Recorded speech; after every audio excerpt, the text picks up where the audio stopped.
púlpito é quase do meu tamanho, gente. Então vocês vão ter que ficar aí na pontinha para me enxergar. Eu vou ter que dar uma movimentadinha.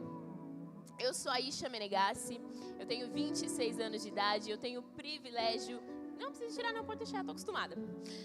Sou baixinha, gente, tá tudo bem, eu amo. Eu brinco e falo que tem certos perfumes que vêm em frascos menores porque é extra especial. Então, se você é baixinho aí também, tá tudo bem, você é extra especial. Mas eu estou muito feliz de estar aqui com vocês. Como eu falei, eu sou a Isha, eu tenho 26 anos, eu faço parte do Dunamis Movement, também da Zion Church. Sou filha de missionários, cresci num país chamado Nepal. Quem já ouviu falar dos Himalaias? Tá, então cresci num país onde tinha os Himalaias. Então eu acordava, gente, e eu via os Himalaias todo dia. Fui muito privilegiada. Mas também cresci numa nação que não conhecia Jesus. E foram anos muito incríveis vendo o mover do Senhor, mas também anos muito desafiadores. Como eu compartilhei no painel, quem estava aqui no painel, eu era a única cristã na minha escola. Literalmente, gente, sem brincadeira, a única. Só tinha eu e euzinha. E o Espírito Santo, né? Eu não estava sozinha. Mas eu era a única cristã na minha escola. E eu cresci realmente num ambiente onde tudo queria gerar medo no meu coração. Para vocês terem noção, o Nepal, eles adoram tudo. Tipo assim, tudo. Quando eu falo tudo, eu não estou brincando, não. Eles adoram um rato, adoram a barata, adoram o cavalo, não, né? A vaca. Tanto que não podia nem fazer churrasco. Não, imagina, ó, vocês entenderam o nível de sacrifício que minha família fez. Deixou o Brasil, onde a gente comia churrasco todo domingo, domingo de família, depois de culto, para se mudar para uma nação onde não podia nem comer vaca. Meus pais amavam muito Jesus, muito mesmo. Tanto que para você comprar carne vermelha, você tinha que comprar no mercado negro. Foi a única coisa ilegal que a minha família fez na vida, foi comprar churrasco escondido, que você tinha que enfiar na mala, tipo assim, fechar dentro da bolsa e sair olhando para os lados para que ninguém te pegasse. Então, pra você ver, eu não cresci assim, num ambiente muito normal. E o Nepal, ele tem tantos deuses, tantos ídolos, tantas imagens para tudo quanto é lugar, que até na minha sala de aula, a gente entrava e tinha um Deus pequenininho lá. E aí todo mundo entrava na sala, adorava esse Deus, e eu era a única que passava reto assim, Senhor Jesus, não deixa tocar em mim, por favor, me protege. E eu tinha muito medo se meus amigos descobrissem que meus pais eram missionários, muito medo de se acontecer alguma coisa. E o meu pai, gente, ele é um homem de Deus, mas ele é louco. E quando eu falo louco, eu falo de verdade, porque aquele homem já fugiu de tanta prisão, de tanta cadeia, de tanto policial, que eu já perdi a conta das histórias. Chegou um ponto que ele parou de contar pra gente, porque a gente ficava assim, angustiados. Mas na vida dele eu vi um homem que não temia nada. Até hoje, não teme. Pra vocês terem noção, no começo desse ano, eu estava numa reunião muito importante, super séria. Meu pai começou a me ligar, ligou uma vez, ligou duas, ligou três. Falei, gente, meu pai nunca me liga tanto assim, tem alguma coisa errada. E aí eu saí da reunião para atender e descobri que ele estava preso. E aí eu lembro que eu fiquei assim, não é possível. E ele falando para mim na maior neutralidade, ele começou assim, oi filha, tudo bem? Eu, tudo bem, pai. Então, eu tô aqui na cadeia, mas tá tudo bem, assim, não se preocupa. Eu preciso te contar, caso acontecer alguma coisa com o meu corpo, você sabe que me prenderam. E eu assim, na ligação, ai meu Deus, já comecei a chorar, desesperada, e ele calmo. E aí ele vira pra mim e ele fala assim, filha, não precisa chorar. Eu não tenho medo de nada do que podem fazer comigo. Eu só tenho temor de uma coisa, de viver uma vida desobedecendo o Senhor. Eu prefiro morrer nas mãos deles do que desobedecer a palavra que Deus me deu. Amém, né? Mas assim, pra filha que tava no telefone, não era tão bonito assim, não. Eu ouvindo aquilo, eu falei, gente, meu pai é louco de verdade. Eu achava, mas agora eu tenho certeza. E eu lembro que na ligação eu fiquei assim, desesperada, chorando. E eu comecei a me questionar, por que que ele não tem medo? E por que que ele fala sobre temor, mas ele não tem medo? E aí começou essa dúvida aí na minha cabeça, mas eu estava tão preocupado com o fato que ele estava preso e meus 2 irmãos ainda estavam morando com ele, que eu fiquei assim, gente, meus irmãos, eu vou ter que arrumar um advogado e eu já comecei a bolar um plano ali na minha cabeça. Minha mãe me ligando desesperada. E naquele momento o Senhor falou assim para mim, não temas, não tenha medo. E pela glória de Deus, depois de algumas horas, eles soltaram meu pai. E aí, vida que segue, eu até esqueci, eu lembrei disso só hoje à noite, quando eu estava montando a pregação, porque eu de verdade esqueci. É tão comum com ele que eu já estou assim, eu choro, depois entrego para o Senhor e sigo a vida. Mas o Senhor começou a ministrar no meu coração sobre o que é a diferença de ter medo e de ter temor do Senhor. Muitas vezes a gente confunde um outro, não é verdade? Você fala de temor, você pensa em medo. Você fala de medo, você pensa em temor. Mas na verdade, na Bíblia, existe uma diferença entre essas duas coisas. Vocês cantaram hoje de manhã aquela música do Morada, me tira o... Eu não canto não, gente. Se eu cantar, vocês vão tudo embora. Me tira o medo que me faz dizer, Moisés, suba no meu lugar. Me tira o medo, porque o medo me impede de subir e ver a glória de Deus. Me tira o medo porque ele me afasta de ter um encontro com Deus. Me tira o medo porque o medo rouba de mim o acesso de acessar a presença de Deus. E enquanto a gente estava cantando essa música, o Senhor falou assim, sabe aquela pregação bonitinha que você está 2 semanas montando? Você não vai pregar ela hoje à noite. Aí eu, Senhor, eu fiz até slide. Tão bonito. Ele falou, não, eu quero que você fala sobre isso que eu tenho ministrado no seu coração desde janeiro. A diferença entre medo e temor do Senhor. E aí o Senhor começou a ministrar no meu coração e me relembrar que 2, 3 meses atrás... Eu sou meio ruim de números, mas eu acho que foi 2, 3 meses atrás, o Senhor começou a ministrar muito na minha vida sobre a diferença entre medo e temor do Senhor.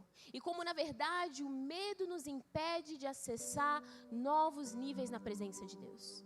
O medo nos impede de se jogar na presença de Deus. E talvez eu estou falando que você está assim, não, mas eu não tenho medo, não. Eu sou forte e corajoso igual Josué. Amém? Espero que sim. Mas todos nós temos medo de algo. Todos nós temos medo de perder alguém que a gente ama, assim como eu tinha medo naquele momento que meu pai me ligou. Todos nós temos medo de fracassar no nosso trabalho, numa prova, ou de decepcionar as expectativas dos nossos pais, dos nossos amigos. Todos nós temos medo de algo. Tira aí um segundo aí e pensa em algo que te dá medo. Talvez o seu medo é de aranhas. Eu odeio aranha. É uma criatura que veio da praga do Egito. Obrigada, alguém concordou ali comigo. Desculpa, Deus, tudo é tua criação. Mas assim, aranha pra mim é difícil. Mas todos nós temos medo de algo. Enquanto eu estava falando, você já estava pensando aí em alguma coisa que gera medo no seu coração e na sua mente. Então todos nós temos medos. Mas o que nós não percebemos é que muito desses medos nos impede de confiar ainda mais no Senhor. Muito desses medos nos impede de acessar ainda mais da glória de Deus. Muito desses medos nos impede no momento de adoração, onde a gente está cantando fogo em teus olhos, mas na nossa mente a gente está pensando, meu Deus, como que eu vou pagar a conta de amanhã? Ou, ai meu Senhor, e a prova que eu tenho que fazer que eu não estudei e está chegando? E aquela decisão que eu preciso tomar porque está chegando o fim do ano, e se eu não tomar essa decisão, o que eu vou fazer da minha vida? Ou é só eu que passo por isso, gente? Tem alguém aqui comigo? Tá bom, isso me encoraja um pouco, não é só eu, não estou sozinha. Mas todos nós temos medos, e esses medos, querendo ou não, acabam nos impedindo, nos atrapalhando de entrar com tudo na presença de Deus. Mas como que nós cantamos que o nosso Deus é o Deus do impossível? Como que nós cantamos que o nosso Deus é soberano, mas a gente ainda deixa o medo reinar no nosso coração? E é exatamente sobre isso que eu quero falar, porque o medo por muitos anos reinava na minha vida. Gente, eu tinha medo de falar em público. Vocês estão olhando e falam assim, nossa, ela fala toda bonitinha.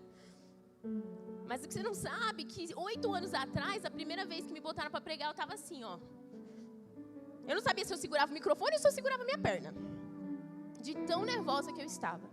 E eu lembro que eu falei para Deus assim, eu nunca mais quero pregar. Não tenho chamado de ministério. Eu acho que o meu negócio é com animal, porque até com gente eu não me dou muito bem. Então assim, Senhor, não sirvo para isso. E aí o Senhor começou a falar comigo, você está agindo assim como Moisés. Eu falei, peraí, como assim, Senhor? Quem já levou aqueles confrontos de Deus, você não sabe onde enfiar a cara?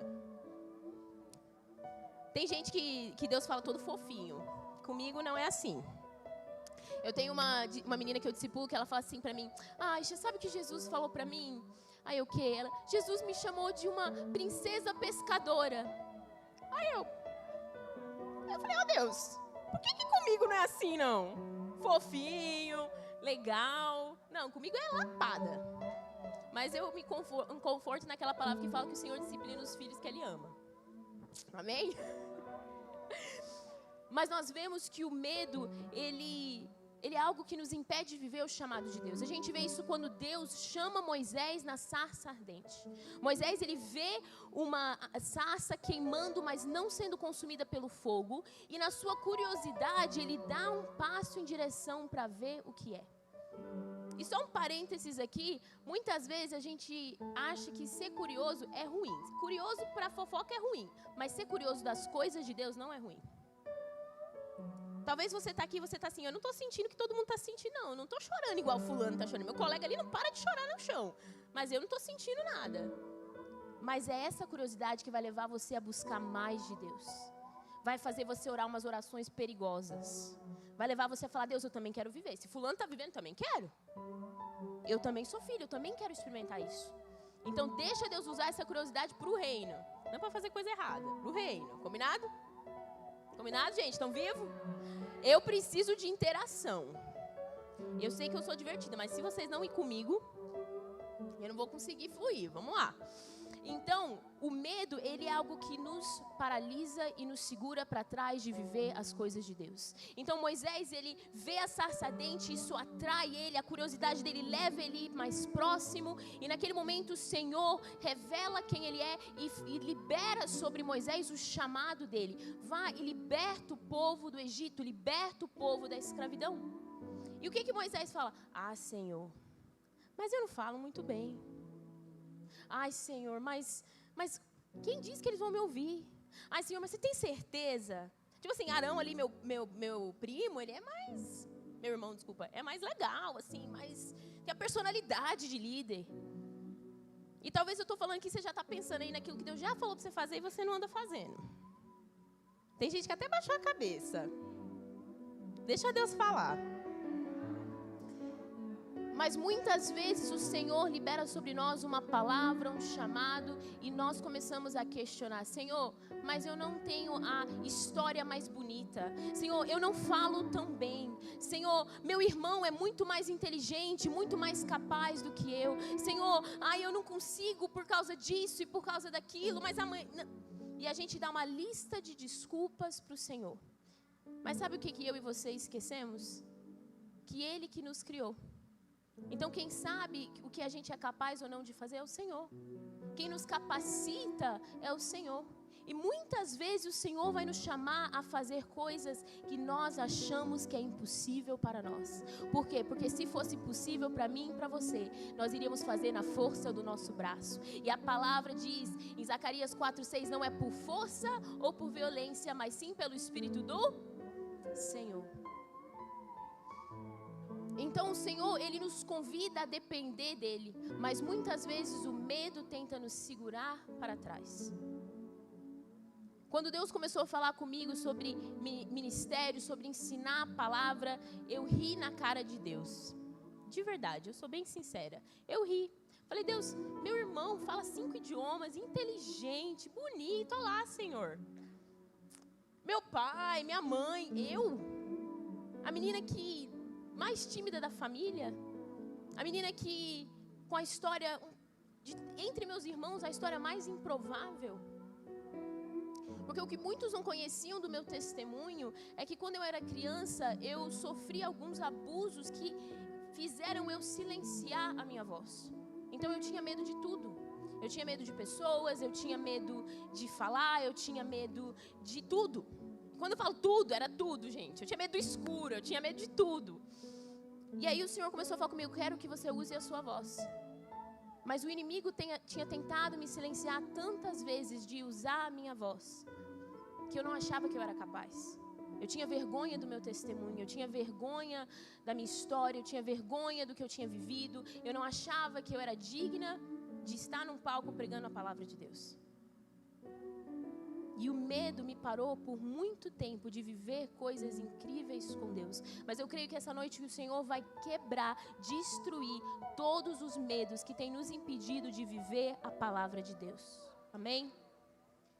Em Gênesis 3, no capítulo 3, versículo 10, se você quiser abrir comigo, nós vemos a história ali de Adão, quando ele estava no jardim, na presença do Senhor, e aí o pecado, ele entra no mundo.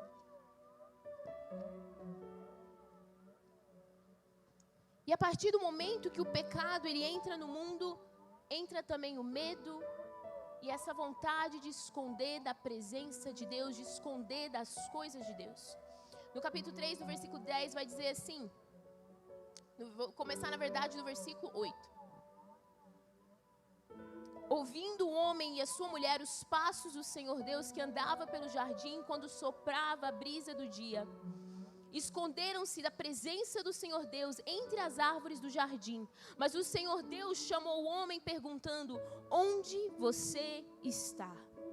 E ele respondeu: ouvi teus passos no jardim e fiquei com medo, porque estava nu, por isso me escondi. Adão, nesse momento, o Senhor entra... Gente, será que Deus sabia que ele tinha pecado? Sim, Deus é onisciente, ele sabe de todas as coisas. E mesmo sabendo que ele tinha pecado, o Senhor entra no jardim para conversar com ele, para ouvir dele. Talvez o Senhor esperava que ele se arrependesse, em vez de fugir, de se esconder. E nesse momento que Deus entra no jardim, Adão faz o quê? Adão e Eva se escondem. Por quê? Porque eles estavam com medo. O pecado gera em nós medo. E não só o pecado, o mundo caído gera em nós medo. Tem tanta coisa que acontece de ruim por aí que gera de verdade medo nos nossos corações.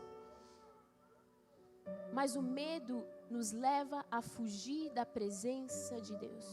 O medo nos leva a se esconder. O medo nos leva a anular e não viver aquelas coisas que Deus tem preparado para nós. E é triste porque Adão, ele conhecia Deus, ele caminhava com Deus dia após dia. Deus, literalmente, o primeiro fôlego de Adão veio da boca de Deus. O primeiro encontro que Deus teve com o homem foi ali, face a face. Então, eu e você, nós fomos criados desde o jardim para ter um encontro face a face com Deus. E isso faz parte de quem nós somos. Por isso que nós desejamos ter um encontro com Ele. Por isso que na adoração a gente quer rasgar o coração, se jogar, chorar. Porque nós queremos ter um encontro face a face com o nosso Criador. Mas nós vemos que por causa do medo, Adão ele foge da presença de Deus.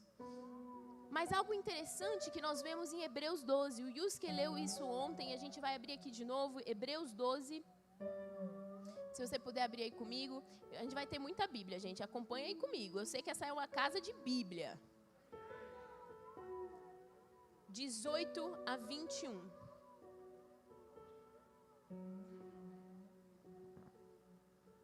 Ora, vocês não chegaram ao fogo palpável e aceso, à escuridão, às trevas, à tempestade, ao toque da trombeta e ao som de palavras tais, que aqueles que ouviram isso pediram que não lhe fosse dito mais nada, pois já não suportavam que lhes era ordenado. Até um animal, se tocar o monte, será apedrejado. Na verdade, o espetáculo era tão horrível que Moisés disse: estou apavorado e trêmulo. Isso aqui relata uma história que acontece em Êxodo, no capítulo 19 e 20, quando o Senhor fala para Israel, para o povo dele, para o corpo de Cristo naquela época, o povo de Israel, o povo dele, para se ajuntar perto do monte, porque a glória e o fogo de Deus viria sobre o monte. E é muito legal, porque Deus encontrou Moisés nesse monte através de uma sarça ardente. Agora Deus queria derramar esse mesmo fogo, não apenas sobre uma sarça, mas sobre uma montanha, para que todo o povo pudesse encontrar e ouvir de Deus. Então o desejo do Senhor é levar eles de volta para um lugar que eles ouvissem a voz de Deus. Mas quando isso tudo acontece, fala que Moisés estava tão apavorado, era tão horrível, que ele ficou trêmulo. Não fala que ele ficou com medo. Fala que ele ficou o quê? Trêmulo. Desse jeito, gritando aí. Ele ficou trêmulo por quê? Porque aquilo que ele estava diante de grande glória, ele estava diante do fogo de Deus, de uma voz que é como mais alto do que trombetas, mais alto do que trovões, uma voz que faz tudo tremer e sacudir, a voz do Senhor dos Senhores.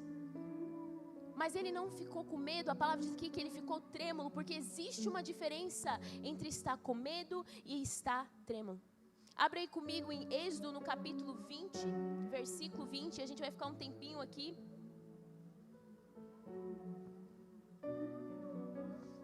Êxodo capítulo 20, versículo 20, se você abriu diz amém, se você não abriu fala misericórdia. Vou dar mais uns segundos para quem gritou misericórdia, amanhã tem estudo bíblico, ó.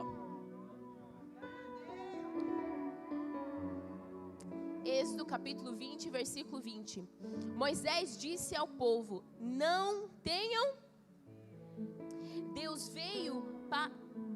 veio prová-los para que o temor de Deus esteja em vocês e os livre de pecar. Olha aqui, o próprio autor de Êxodo, Moisés, ele fala assim: não tenha. Porque o Senhor veio prová-los para que o temor do Senhor venha estar diante de vocês. Por que ele não usou a mesma palavra, medo? Para que o medo de Deus venha estar sobre vocês. Ele usa a palavra temor, por quê? Porque o medo, ele faz você querer estar longe de Deus. Enquanto o temor do Senhor faz você querer estar próximo de Deus. Vou te dar um exemplo, eu gosto muito de ilustrações, histórias, eu sou bem visual. Mas quando você vê uma casa pegando fogo, qual que é a sua primeira reação? Você sai correndo. É isso? Sai correndo. Por quê? Porque você sabe que tem perigo. Não é verdade? Isso é um medo. Você sabe que tem perigo e você quer fugir desse perigo. Agora, quando você vai fazer um churrasco e você tem o fogo ali queimando, você sai correndo de medo? Quando a gente está aqui cantando para o fogo de Deus descer, você sai correndo de medo? Pastor, não aguento mais porque o fogo vai descer, eu não quero ficar aqui não. Não, a gente não faz isso. Por quê? Porque nós entendemos que o medo é aquilo que nós achamos que vai trazer perigo, porém o temor é aquilo que nós sabemos que vai nos trazer mais perto do Senhor. Nós ansiamos pelo fogo de Deus. Então nós nos aproximamos para olhar para os olhos de chamas. Mas se nós temos medo, nós fugimos e nós saímos igual Adão saiu da presença de Deus. E isso para mim mudou uma chave na minha cabeça, porque muitas vezes eu tinha medo e não temor do Senhor. Porque sabe o que o temor do Senhor também faz? O temor do Senhor não só te aproxima da presença de Deus, mas faz você buscar a presença de Deus acima de todas as coisas. Você vai tirar do seu caminho tudo que impede você de alcançar a presença de Deus. Isso é temor do Senhor. É Deus, tira esse vício de pornografia, porque eu não quero que isso impede o meu relacionamento com o Senhor. Tira, Senhor, essa carência do meu coração, porque eu não quero que isso impede o meu relacionamento com o Senhor. Tira esse vício de álcool, de drogas, porque eu não quero que isso impede o meu relacionamento com o Senhor. Deus, tira essa dependência que eu tenho em outras pessoas, para que eu venha depender apenas do Senhor. Isso é temor do Senhor. Eu tenho tanto temor de perder a presença que eu vou fazer qualquer coisa para voltar para este lugar. Eu vou jejuar, eu vou orar, eu vou pular, eu vou correr aqui. Eu estou nem aí quem está olhando, porque eu só me importo com a presença de Deus. Eu só me importo com o encontro com Deus vivo. Eu só me importo para ter os meus olhos queimando com a chama de fogo que queima nos olhos dele. E em Êxodo, no capítulo 20, se você ler um pouquinho antes, você vai ver assim, no versículo 18 diz: vendo-se o povo diante dos trovões, dos relâmpagos e do som da trombeta e do monte fumegando, todos tremeram assustados, ficaram à distância. E disseram a Moisés: fala tu mesmo conosco e ouviremos, mas que Deus não fale conosco, para que não morramos. Eles amavam a vida deles mais do que ouvir a voz do próprio Deus. Eles olharam para Moisés e falaram assim: Líder, vai lá, ouve a voz de Deus para mim, porque eu não quero ouvir não, vai que eu morro. Moisés, coitado. Se for para morrer, deixa Moisés morrer, Senhor. É o equivalente de você virar para os pastores da casa e virar assim, pastor, escuta aí de Deus para mim, vai que o fogo de Deus desce mesmo e consome você, é melhor você do que eu. Seria quase isso. E é isso que o povo está fazendo aqui com Moisés. Eles estão empurrando ele para ouvir a voz de Deus por eles, terceirizando o relacionamento deles com Deus. Por quê? Porque estamos com medo do que vai acontecer com a gente. E muitas vezes a gente faz isso, não é verdade? Ah, me dá uma palavra profética aí, porque eu não sei se eu quero ouvir de Deus, não. Ah, ora aí por mim, porque eu não quero pagar o preço de orar. Ah, me dá uma palavra aí, porque eu não sei se eu tenho tempo de ler a Bíblia. E nós terceirizamos o nosso relacionamento com Deus. Especialmente quem cresceu na igreja. Eu posso falar com autoridade. Quantas vezes meus pais falavam assim, Aisha, você precisa ter um relacionamento com Deus por conta própria. Eu falei, não, mas estou bem, estou ótima. Até que um dia o Senhor pediu para me dar um passo de fé. Aí eu percebi que eu não estava tão bem assim, não. Porque é nesses momentos de prova, de teste, que você vê assim, tudo aquilo que eu achava que eu tinha de fé não está tão firmado assim, não. Por quê? Porque muitas vezes nós terceirizamos o nosso relacionamento com Deus. Ah, mas aqui eu estou experimentando o mover de Deus, então minha vida com Deus em casa está ótimo. Mas aí você chega em casa, você não está experimentando essa mesma presença que você poderia estar experimentando. Imagina o que aconteceria se todos nós estivéssemos queimando nas nossas casas, do jeito que nós queimamos essa manhã, e chegássemos aqui, meu Deus, a explosão que aconteceria nesse prédio. Sobradinho inteiro seria incendiado pela glória e pela presença de Deus. Porque Deus quer juntar as chamas dele para queimar um só fogo, a noiva queimar um só fogo para ele. Mas para isso, começa com avivamento pessoal, começa com fogo dentro da sua casa, da sua família, do seu relacionamento com Deus. Ai, Aisha, mas eu sou adolescente, eu tenho 12, 13 anos de idade. Ué, não tem Jesus, Espírito Santo Júnior não, até onde eu sei. Eu tenho amigos que foram batizados com o Espírito Santo com 6, 7, 8 anos de idade. Não existe o Espírito Santo Júnior. O Espírito Santo move onde ele é convidado para se mover. Você, adolescente, você pode chegar na sua escola e queimar tanto por Jesus que os seus colegas não vão aguentar e vão querer queimar por Jesus também. Mas nós não podemos ser barrados pelo medo, porque aqui nesse lugar, Moisés, o povo se distancia porque eles estão com medo do que está acontecendo na montanha, enquanto Moisés, olha o que Moisés vai fazer no versículo 21, mas o povo permaneceu à distância, ao passo que Moisés aproximou-se da nuvem escura em que Deus se encontrava. Então o povo deu um passo para trás. Moisés, vai lá, vai, a gente fica aqui, tudo bom, você escuta de Deus, a gente recebe, a gente está feliz. E aí você pensa, essa vai ser a atitude de Moisés também, né? Porque ele também está trêmulo. Mas Moisés tinha tanto temor do Senhor, que ele falou, se for para morrer, eu vou morrer mesmo. Se for para desaparecer, morrer aí, ser queimado pelo fogo vivo, eu vou ser queimado. Mas eu não vou me afastar da presença que me encontrou na sarça ardente. Eu não vou me afastar da presença do Deus vivo que me mantém e queima dentro do meu coração. Eu não vou me afastar da presença que é o rio de águas vivas, que é a fonte de vida, que é o pão de cada dia, porque Ele não é só a água que nos sustenta, mas Ele também é o pão. Ele é a luz. Ele é tudo que faz a gente viver e funcionar e operar e fluir. A palavra de Deus literalmente fala, não só de pão viverá o homem, mas de toda a palavra que vem da boca de Deus. Eu consigo viver sem muitas coisas, mas se você tirar de mim a palavra e a presença de Deus, não existe mais Aisha. Não existe. Porque eu sei o que é viver sem isso. E é morte. E uma vez que você experimenta o pão da vida, uma vez que você bebe dessa fonte, meu irmão, você não tem volta para trás. Não é verdade? Se você está aqui é porque você experimentou. E você continua vindo porque você quer mais.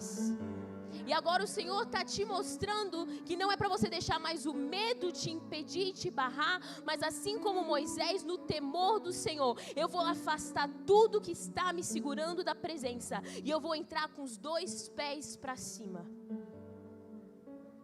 Porque eu não quero ficar sem a presença de Deus. Eu não quero perder a presença de Deus. E a minha pergunta para nós essa noite é: o que mais te assusta? Deus ou ficar longe dele? As suas contas ou ficar longe dele? As suas decisões do futuro ou ficar longe dele?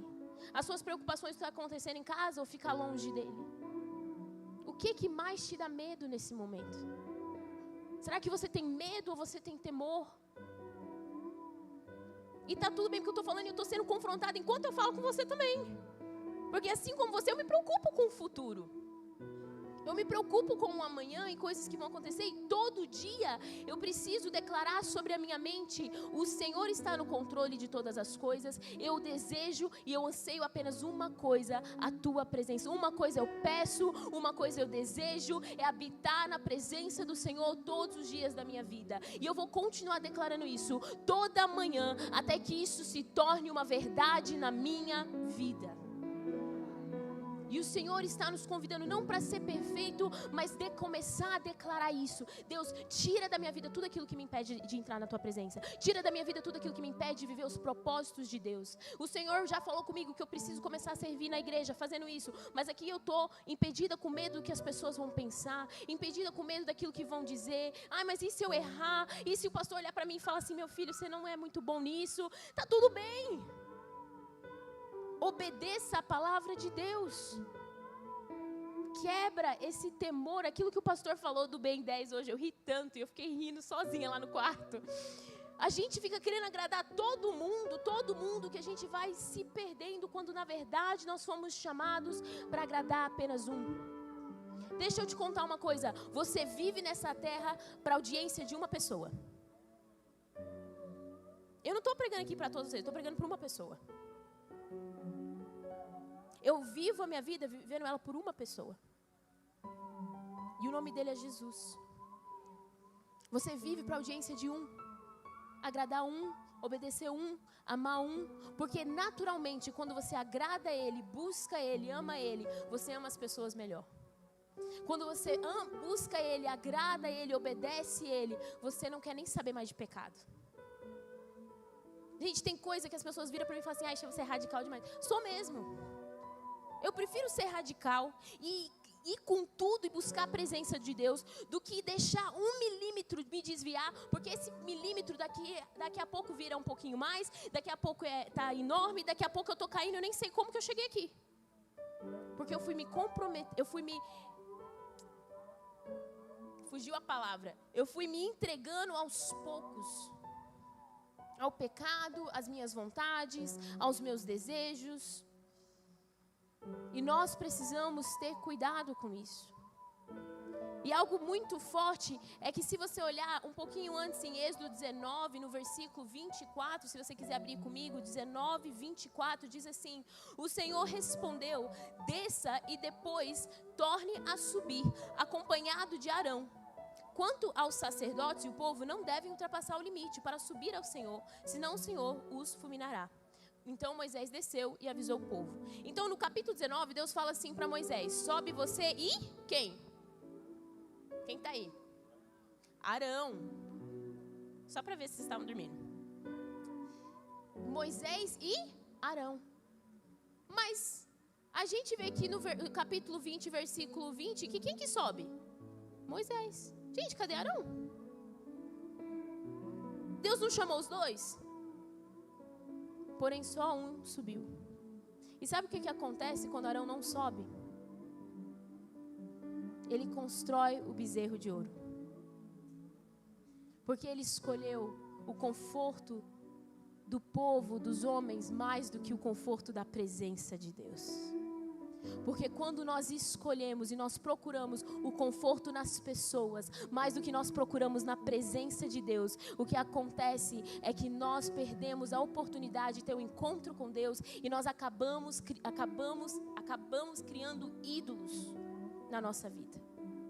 Arão era para ter subido com Moisés, mas ele escolhe ficar ali com o povo, confortável. Ah, Deus, eu vou amanhã. Isso que você falou, obedeça amanhã. O amanhã é o seu maior inimigo. Uma coisa que meu líder sempre falava, ele falava assim: a procrastinação é tolice, porque você acha que você tem um amanhã. Quem disse que você tem um amanhã? Em nome de Jesus, eu espero que sim. Mas nós não podemos procrastinar, nós não podemos esperar um amanhã para obedecer aquilo que Deus está pedindo para a gente fazer hoje. E nós vemos que Arão, nesse momento, ele decide ficar ali no meio do povo. E alguns capítulos depois, no capítulo 32, o povo vai virar e vai dizer o seguinte. Se você quiser virar aí uns capítulos comigo, para o capítulo 32. Vai dizer o seguinte: o povo, ao ver que Moisés demorava a descer do monte, juntou-se ao redor de Arão e lhe disse: venham, faça para nós deuses que nos conduzam, pois a esse Moisés, o homem que nos tirou do Egito, não sabemos o que lhe aconteceu. Respondeu-lhes Arão: tirem os brincos de ouro das suas mulheres, de seus filhos e das suas filhas, e tragam-nos a mim. Todos tiraram seus brincos de ouro e os levaram a Arão. Ele os recebeu e os fundiu, transformando tudo num ídolo, que modelou com ferramenta própria. Arão era para estar onde? Lá com Moisés. Era para estar lá, vendo a bondade de Deus passando na fenda da rocha. Mas ele está onde? Ele escolheu ficar com o povo. E nesse momento que ele escolhe ficar com o povo, ele se esquece de Deus, ele se esquece de Moisés, e ele pega as bênçãos do Senhor e ele transforma elas num ídolo. Porque deixa eu te falar, quem que deu esses brincos para eles? Eles não eram escravos no Egito? Tudo um bando de escravo com um brinco de ouro? Ninguém nunca perguntou isso, não? É uma boa pergunta, não é? Vocês estão comigo, gente? Se você voltar uns capítulos antes, você vai ver que Deus fala para eles: quando eu libertar vocês, peçam para os seus vizinhos, e os seus vizinhos darão para vocês ouro e prata. E eles saem da escravidão com muito mais do que eles tinham recebido.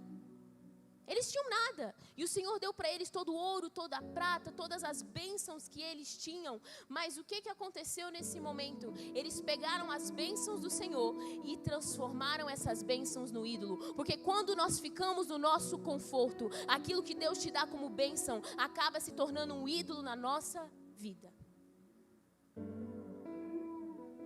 Quando nós não continuamos buscando a presença de Deus, caminhando no temor do Senhor, e buscamos apenas o conforto, as bênçãos vão se tornando ídolos, e agora Deus pede para você abrir mão do seu trabalho. Ai, Senhor, não vou.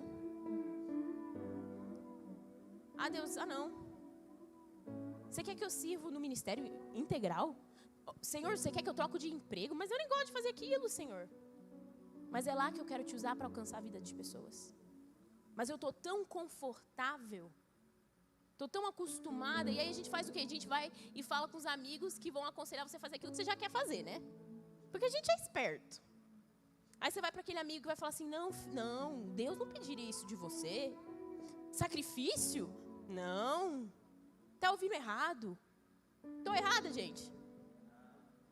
Que bom, glória a Deus. E nós acabamos ficando confortáveis demais. Então, quando nós não temos o temor do Senhor, nós procuramos conforto em pessoas, nós procuramos conforto em bênçãos, e nós acabamos criando ídolos. E quando nós criamos ídolos, nós criamos imagens falsas de Jesus. E a partir desse momento que começam umas heresias a surgir por aí. Por exemplo, Jesus quer que eu seja feliz. Me acha um versículo na Bíblia que fala que Jesus quer que você seja feliz, meu irmão. Se achar, depois venha falar comigo. Jesus quer te dar alegria, Jesus quer te dar paz, mas Ele está muito mais preocupado com a sua santidade do que Ele está com a tua felicidade. Porque ser santo, às vezes, não é sempre feliz. Ser santo e consagrado ao Senhor vai te custar. Isso não é muito feliz para a nossa carne, não. Gente, me fala, que crente jejua feliz? Se for você, ora por mim no fim do culto. Porque a gente jejua muito e a gente estava no jejum de 21 dias. E eu já estava assim, Senhor. E não é jejum, tipo assim, vou tirar só uma coisa, não. Lá eles pegam um punk na gente. Era de água ou uma refeição por dia. No terceiro dia eu já estava assim, Deus, me ajuda. Porque feliz eu não estou, mas eu estou sendo santificada. Mas é dali que surge as coisas, por exemplo, Jesus, ele sempre concorda comigo. Meu filho, a não ser que você é uma Bíblia ambulante, Jesus não sempre concorda com você, não. E se ele estiver sempre concordando com você, estou preocupada. Porque comigo ele não concorda sempre, não. Pelo contrário. Jesus não me corrige. Você, então, é Jesus na terra. Porque nós estamos num processo de santificação. Ou é só eu que estou no processo de santificação? É todos nós. Então a gente acaba criando uma versão de Jesus que nós queremos. Uma versão de Jesus que me agrada. Uma versão de Jesus que na verdade é um formato do ídolo que você criou. Porque se você quer conhecer o Jesus verdadeiro, você precisa abrir esse livro que muitas vezes fica pegando poeira na nossa casa. Eu digo isso para você e eu digo para mim, nós precisamos conhecer o Jesus que as Escrituras revelam para nós. Que através do Espírito Santo é revelado para nós. E quando nós começamos a perder o temor do Senhor, nós nos perdemos. Porque quando você contempla um ídolo, você se torna aquilo que você adora. Então, se você idolatra o seu trabalho, você vai se tornar isso. Se você idolatra a sua família, você vai se tornar apenas isso. Mas quando você contempla o Rei dos Reis e Senhor dos Senhores, você vai se parecer mais e mais com Ele. O temor do Senhor nos aproxima da presença de Deus, enquanto o medo nos afasta.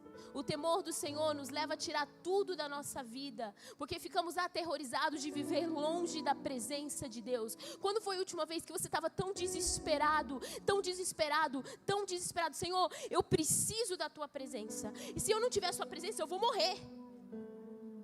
Se eu não tiver um toque do Senhor, eu não vou conseguir nem sair da cama hoje. Com os anos, nós vamos ficando acostumados e familiarizados. E a familiaridade mata o temor do Senhor no nosso coração. Gente, eu dou aula todos os dias, tenho um ambiente de adoração todos os dias. Eu brinco e falo que eu tenho o melhor trabalho do mundo, que é ver pessoas sendo encontradas por Deus, que para mim é o melhor trabalho do mundo. Todos os dias tem adoração, pessoas encontrando, pessoas chorando. Mas o meu maior medo é ficar familiarizado com a presença de Deus. O meu maior medo é perder o temor do Senhor e a paixão pela presença.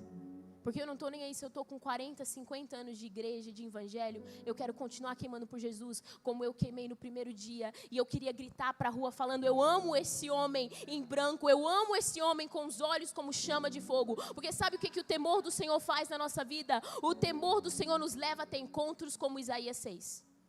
Nos leva a ter encontros como Moisés na sarça ardente. Nos leva a ter encontros como Moisés na fenda da rocha, que diz assim, Senhor, passa diante de mim toda a tua bondade, toda a tua beleza. Eu só quero ver a tua face. Se eu morrer, eu morrerei, mas eu quero ver a sua face. Eu quero um toque do Senhor. Eu estou desesperado pela tua presença. Tira esse medo da minha vida, porque esse medo me impede de encontrar o Senhor. Porque o medo vai vir, irmãos. O medo vem mesmo. Mas sabe o que eu faço com medo? Eu coloco de lado e eu falo, eu prefiro a presença de Deus. Eu vou com medo mesmo. Eu pego o meu medo e eu jogo ele para a presença de Deus. Porque é na presença de Deus que nós resolvemos tudo. É na presença de Deus que o medo precisa sair. Porque o perfeito amor lança fora todo. Já parou para pensar por que o perfeito amor lança fora o medo? Porque o perfeito amor revela para nós quem é aquele que nos ama. E quando você conhece esse amor e o caráter daquele que te ama, o medo não tem mais poder na sua vida. O Senhor quer quebrar o nosso medo essa noite. E quer levar a gente a viver o temor do Senhor. Então onde você estiver, eu quero que você fique aí de pé comigo. E talvez enquanto eu estava falando, você já está pensando aí em algumas coisas que têm prendido você. Talvez você está pensando em medos, inseguranças, coisas que têm segurado você de viver ainda mais para o Senhor. Talvez o medo daquilo que as pessoas vão pensar. Talvez o medo do, se meu colega veio desse jeito, o que ele vai falar? O medo do que os seus pais, os seus amigos, os seus colegas, o medo de finanças, o medo do seu trabalho, o medo do amanhã. Eu não sei o que é o seu medo, você sabe. Mas eu quero que você tome um passo de fé essa noite. E se você quer abrir mão desses medos, você vai vir aqui na frente no altar. E você vai deixar os seus medos aqui uma vez por todas. E não só isso, enquanto você está entregando o seu medo, eu vou te desafiar a fazer alguma coisa. Pode desafiar vocês? Você vai perguntar para o Senhor, antes de você sair da sua cadeira: Senhor, onde que você está? Onde que você está? No meio desse medo que eu estou sentindo, no meio desse medo que está me aprisionando, onde que está o Senhor? E talvez algum de vocês vão começar a sentir a presença de Deus. Alguns talvez você vai ver como se Jesus estivesse do seu lado. Não é só a sua imaginação. Porque quem criou a sua imaginação? Deus. Mas o Senhor vai te mostrar onde Ele está no meio dos seus medos. Porque assim como Pedro, quando ele estava com medo naquele barco, e ele estava com medo de dar aquele passo, ele falou: mas se o Senhor me der a tua palavra, eu irei. E ele afundou, irmãos, mas mesmo assim o medo não dominou, porque Jesus estava lá. Então eu vou começar a orar aqui, e eu quero te convidar, conforme eu estiver orando, você vem largando esse medo aqui no altar, e pedindo para Jesus ir com você. Eu posso contar com vocês?